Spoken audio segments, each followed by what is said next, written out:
Good morning everyone. आप सभी को नववर्ष की हार्दिक शुभकामनाएं। इसी मंगल कामना के साथ आप सभी स्वस्थ होंगे। लास्ट क्लास में हमने डेटा स्ट्रक्चर सब्जेक्ट के स्टैक के बारे में डिस्कस किया था। स्टैक LIFO मेथड पर वर्क करता है।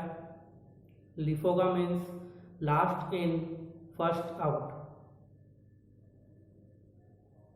स्टैक में जो एलिमेंट्स सबसे लास्ट में इंसर्ट किया जाता है वह एलिमेंट हमें सबसे पहले रिसीव होता है।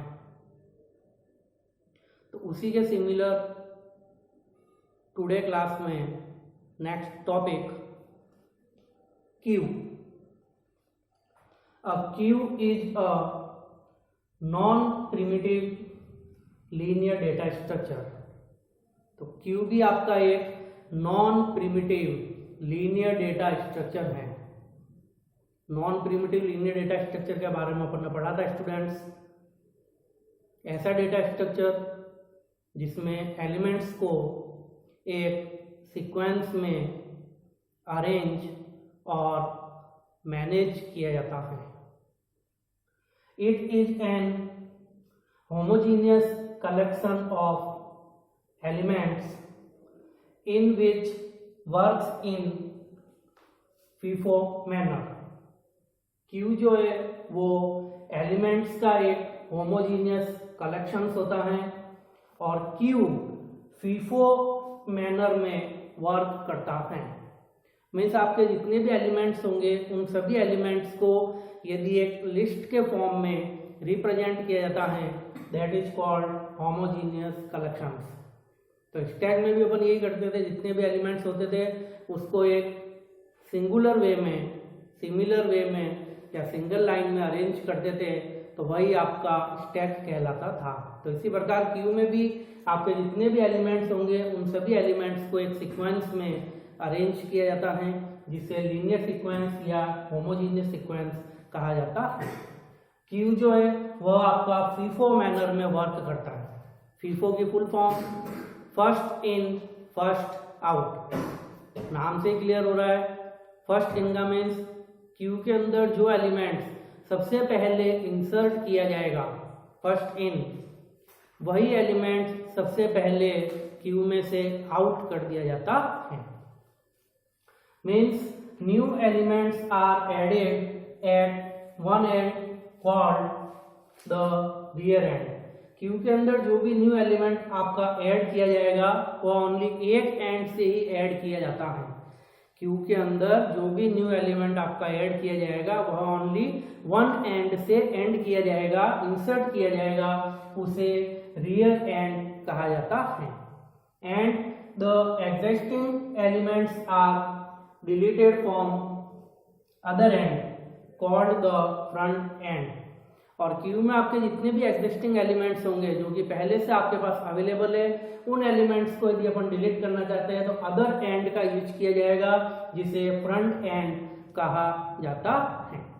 फॉर एग्जांपल जैसे कि अपन रिजर्वेशन बूथ पर टिकट परचेज करने जाते हैं तो क्या होता है आपके पास, ये आपकी एक टिकट विंडो होती है जहाँ पर आपके टिकट्स अवेलेबल होते हैं और वहां पर क्या होता है वन बाय वन आपके जितने भी पैसेंजर्स होते हैं वो इस प्रकार से क्यू के अंदर अरेंज रहते हैं। तो जो पैसेंजर सबसे पहले क्यू में लगा हुआ होगा, Q means a line, Q का मीन्स होता है लाइन, तो आपको सभी एलिमेंट्स को क्या करना है, लाइन के अंदर अरेंज करना है। तो जहां से आपका डेटा एलिमेंट इंसर्ट होगा वो तो आपको, जहां से आपका डेटा एलिमेंट वर्क करके क्या हो जाएगा, आपका आउट हो जाएगा। तो ये पर्सन जो है यहाँ से टिकट विंडो से टिकट रिसीव करके यहाँ से क्या हो जाएगा, रिमूव हो जाएगा। रिमूव का मीन्स डिलीट हो जाएगा। तो ये जो पोर्शन होगा ये आपका कहलाएगा फ्रंट। तो जहां से क्यू में से डेटा को डिलीट किया जाएगा वह पोर्शन आपका क्या कहलाएगा, फ्रंट एंड कहलाता है। अब मान लो इस फर्स्ट पर्सन ने भी टिकट प्राप्त कर लिया तो ये यहाँ से क्यू में से डिलीट हो जाएगा, तब आपका जो फ्रंट है वो मूव होकर सेकंड एलिमेंट पर आ जाएगा। सेकंड एलिमेंट में क्या है कि आपका जो टिकट है पर्सन रिसीव किया तो वह यहाँ से क्या हो जाएगा, डिलीट हो जाएगा, तो फ्रंट एंड तीसरे पर्सन के पास में आ जाएगा। तीसरा पर्सन क्या करेगा, टिकट रिसीव करेगा और यहाँ से एंड हो जाएगा। तो इस प्रकार जो भी न्यू पर्सन आएगा और क्यू के अंदर मेंटेन होगा वो हमेशा बैक से ही होगा।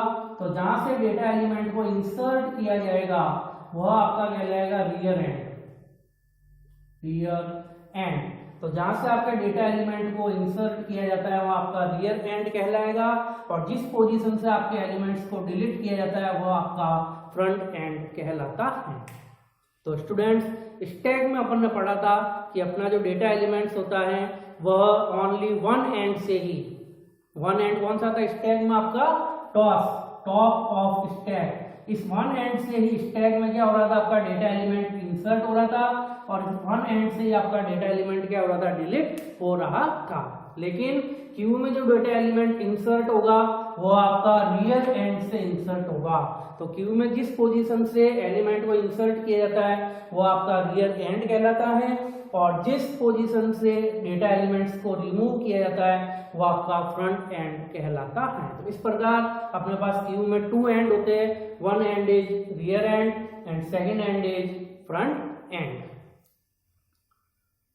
क्यू एलिमेंट्स की वह लीनियर लिस्ट होती हैं जिसमें एलिमेंट्स को रियर ऑब्लिक टेल में इंसर्ट किया जाता है और एलिमेंट्स को फ्रंट ऑब्लिक हेड से डिलीट किया जाता है।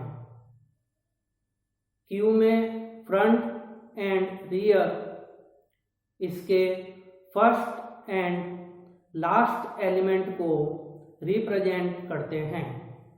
क्यू के द्वारा फीफो मेथड का यूज किया जाता है।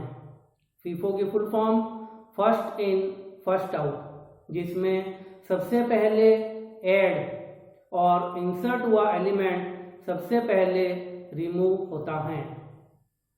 इट मीन्स हम यह कह सकते हैं कि क्यू में एलिमेंट्स जिस ऑर्डर में रिसीव होते हैं, इट मीन्स हम यह कह सकते हैं कि क्यू में हमें एलिमेंट उस ऑर्डर में रिसीव होते हैं जिस ऑर्डर में उन्हें इंसर्ट किया जाता है। For example railway reservation booth, जो कि अभी अपन ने समझा, टिकट परचेज करने के लिए क्रिएटेड पैसेंजर की लाइन में जो पैसेंजर सबसे पहले आता है उसे पहले टिकट रिसीव होता है, और जो पैसेंजर सबसे लास्ट में आता है उसे लास्ट में टिकट रिसीव होता है। Next, queue implementation. Queue can be implemented in two ways. जिस प्रकार स्टैक को टू टाइप से इम्प्लीमेंट किया जाता है उसी के सिमिलर क्यू को भी टू टाइप से इम्प्लीमेंट किया जाता है। First, static implementation using arrays, and second, dynamic implementation using pointers. तो फर्स्ट पॉइंट अपन कंसीडर करते हैं। First point, static implementation. तो यदि क्यू का रिप्रेजेंटेशन एरे के द्वारा किया जाता है तो उसे स्टैटिक इम्प्लीमेंटेशन कहा जाता है। इसमें आप एरे की जो भी साइज डिफाइन करेंगे उतने नंबर ऑफ एलिमेंट्स को आप क्यू के अंदर स्टोर कर सकते हैं, उससे ज़्यादा एलिमेंट्स को आप क्यू में स्टोर नहीं कर सकते।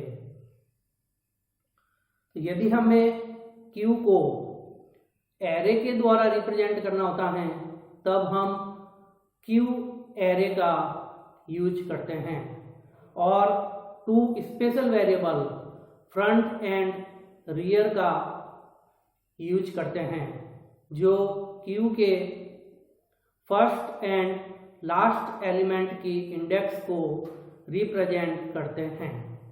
क्यू को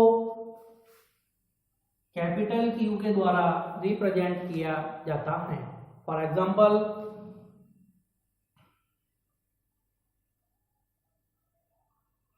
तो मैं यहाँ पर एक आपका वेरिएबल डिक्लेयर कर देता हूँ int a5।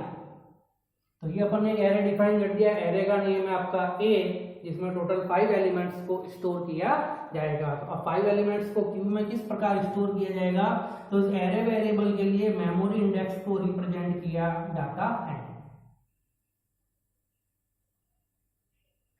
तो इस प्रकार से एरे वेरिएबल के लिए आपके मेमोरी इंडेक्स जनरेट हो जाएगी, जिसमें अपन ने पढ़ा था एरे की इंडेक्स 0 से स्टार्ट होती है एंड साइज -1 पर एंड हो जाती है।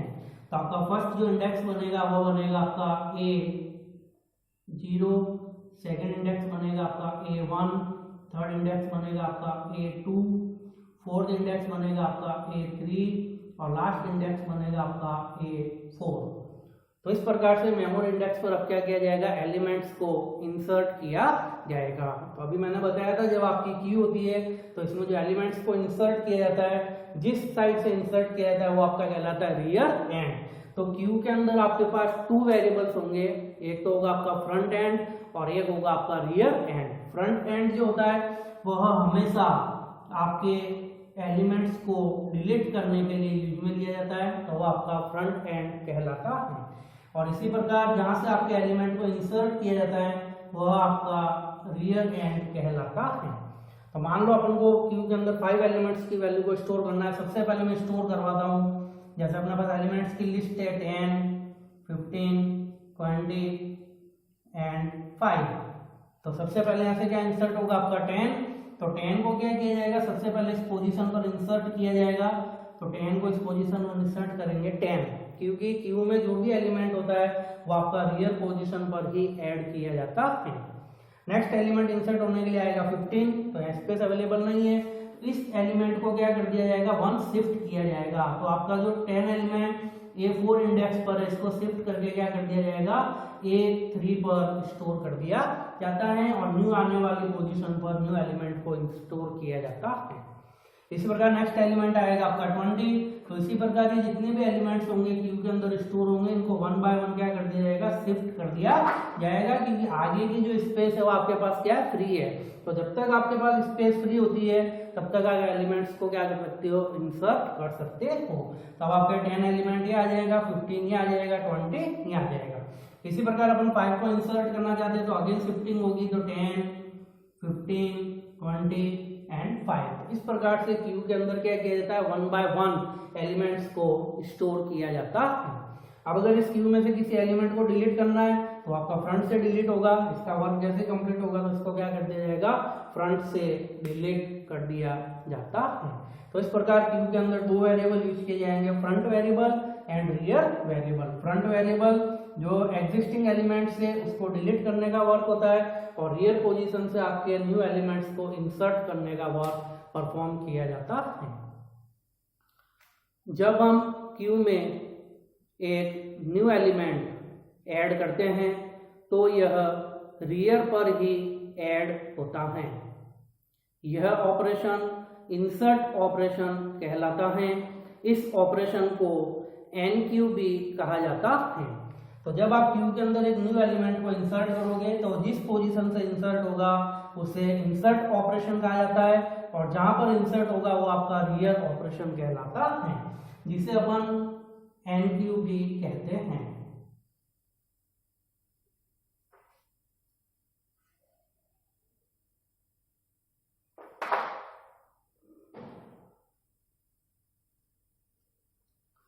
तो यदि क्यू में न्यू एलिमेंट को इंसर्ट किया जाता है तो उस ऑपरेशन को इंसर्ट ऑपरेशन कहा जाता है, जिसे NQB कहा जाता है। जब हमें क्यू से किसी एलिमेंट को रिमूव करना होता है तब डिलीट ऑपरेशन परफॉर्म किया जाता है। इसमें एलिमेंट्स को ओनली फ्रंट से रिमूव किया जा सकता है। इस ऑपरेशन को DQB कहा जाता है। तो क्यू में जितने भी आपके पास एग्जिस्टिंग एलिमेंट्स होंगे उसको एक पोजीशन से डिलीट किया जाएगा। इस ऑपरेशन को डिलीट ऑपरेशन कहा जाता है और जहां से एलिमेंट आपका डिलीट होगा उसे फ्रंट कहा जाता है। इसे DQB कहा जाता है। तो इस प्रकार से आपका जो क्यू का इंट्रोडक्शन पार्ट था वह कंप्लीट होता है। नेक्स्ट क्लास में हम बेसिक ऑपरेशंस ऑन क्यू के बारे में डिस्कस करेंगे। Thank you.